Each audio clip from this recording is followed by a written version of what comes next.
بسم الله الرحمن الرحيم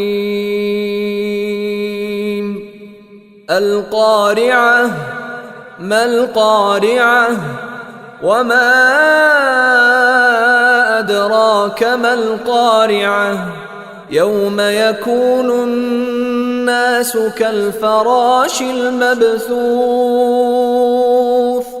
وتكون الجبال كالعهن المنفوش فأما من ثقلت موازينه فهو في عيشة راضية